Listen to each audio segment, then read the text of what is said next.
Sometimes God is speaking right in front of you, whispering to your spirit, guiding your steps, yet your heart feels deaf, your soul feels distant, and you wonder, Lord, why can't I hear you anymore? Maybe you've been praying, but the answers feel silent. Maybe you've been searching for clarity, but all you find is confusion. Maybe you've been asking God for direction, yet nothing in your life feels steady or clear. You've tried reading the Bible, but your mind wanders. You've tried worshiping, but your heart feels heavy. You've tried waiting on God, but it feels like you're waiting alone. And deep inside, you wonder, is something wrong with me? Why can't I hear God the way I used to? Why does his voice feel so far away? You look at others who say, God spoke to me, and you wish for even one moment that you could feel his presence that clearly again. The truth is, it's not that God has stopped speaking, it's that the noise of life has become too loud. And sometimes, without realizing it, we develop habits that make his voice harder to hear. From God's perspective, his voice never goes silent. He said, "My sheep know my voice," which means you were created to hear him. You were designed to walk with him. You were meant to be guided, loved, and spoken to by him. But just as radio signals can be blocked by interference, the voice of God can be drowned out by the interference of our habits, our distractions, our pain, and our choices.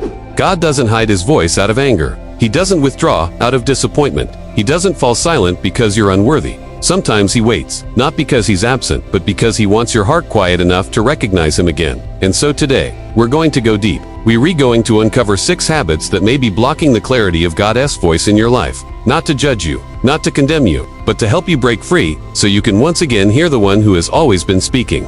Habit number 1. The habit of constant noise. We live in a noisy world. Phones buzzing, social media scrolling, music blasting, notifications nonstop. Silence has become uncomfortable. Stillness feels strange. And yet, God speaks the clearest in quiet places. Elijah didn't hear God in the earthquake, not in the fire, not in the wind, but in a still, small voice. Every time we avoid silence, every time we fill the emptiness with noise, we push God's whisper further away. To hear God clearly, you must break the habit of drowning your soul in noise. Turn off the distractions. Detach from the constant stimulation. Return to the simplicity of quiet moments, because that is where God's voice rises. Habit number 2. The habit of rushing through life. You rush to work, rush home, rush through conversations, rush through prayer, rush through everything. But God does not compete with hurry. Rushing makes you spiritually numb. It blinds you to what God is doing around you. It blocks the subtle ways he tries to guide your heart. God speaks slowly, gently, softly. And when your life moves too fast, you run past his voice without even noticing it. Quit the habit of hurry. Walk slower. Breathe deeper. Let God speak between your steps. Habit number 3. The habit of holding on to hidden sin, not the sin people can see, but the sin only you know. The sin you bury, the sin you justify, the sin you tell yourself is not that serious. Hidden sin doesn't make God love you less, but it makes you hear him less. Because sin doesn't break God's voice, it breaks your sensitivity to his voice. David said, "If I hide sin in my heart, the Lord will not hear me." Not because God turns away, but because sin wraps the soul in a fog, clouding conviction, clouding clarity. When you let go of what's quietly killing your spirit, your heart becomes clean enough to hear God again. Habit number 4. The habit of worrying instead of trusting. Worry is loud. Fear is loud. Anxiety is loud. Worry creates chaos in your spirit, making it nearly impossible to discern God's voice. You can't hear God when you're busy rehearsing your fears. You can't hear peace when you keep feeding panic. You can't receive direction when you keep imagining the worst. Worry covers your mind like storm clouds, but God's voice shines like the sun. Quit the habit of feeding fear. Surrender your battles. Release the what-ifs. Trust God enough to quiet the storm inside you. Then, you will hear him. Habit number 5. The habit of listening to too many voices. Everyone today has an opinion, a perspective, a philosophy, a message, but not every voice is from God. The more voices you consume, the more opinions you absorb. The more confused and spiritually disoriented you become. When your heart is filled with the thoughts of others, there is little room left for the thoughts of God. Sometimes the reason you can't hear God is because you're hearing everyone else too much. Quit the habit of seeking human guidance before divine guidance. Make God your first source, not your last resort.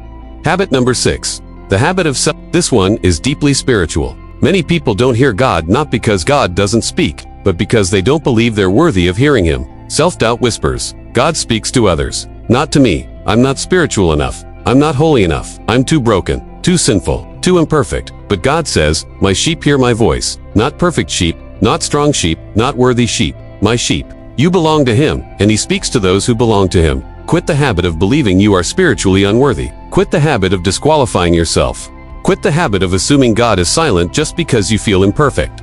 God specializes in speaking to the broken. Now imagine, truly imagine, to what your life will feel like once you release these habits. Imagine waking up in the morning and sensing peace instead of confusion. Imagine praying and feeling God's presence fill the room.